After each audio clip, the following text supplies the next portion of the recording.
Your father-in-law-to-be, also a former president, has just been convicted on 34 felony counts. What do you do? If you're Kimberly Guilfoyle, you post a snap from an old photo op where you wore a truly terrible dress.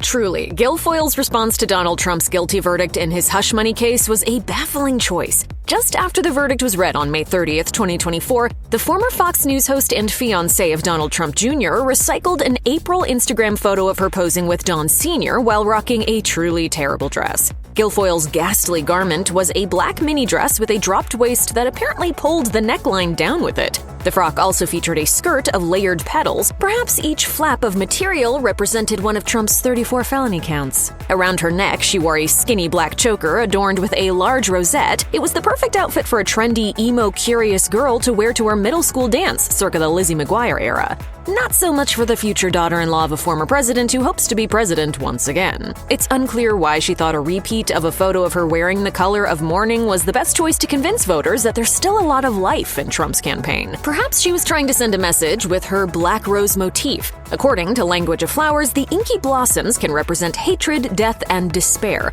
Well, it probably is a sad occasion for her. Another possible meaning is utmost devotion and exclusivity in a relationship, which could also be what she's thinking about. It's certainly something Guilfoyle demonstrated in an emotional reaction to Trump's conviction on her streaming talk show, The Kimberly Guilfoyle Show. What we're seeing here is a complete, utter abomination and disgrace. Before the verdict came in, Guilfoyle accused President Joe Biden of orchestrating the trial to deliver some political damage to his opponent. She also expressed concern over what might happen if Justice Juan Merchan extended the gag order on Trump, which could potentially affect his ability to campaign because it would restrict him from talking about certain topics around the trial. However, according to Reuters, it's more probable that the order will be lifted. Guilfoyle started reading the guilty verdict for each separate count up to number 15 before throwing in the towel and just saying that he was guilty on all 34 counts. At one point, she appeared to wipe tears from the corner of her eye. She also issued this warning.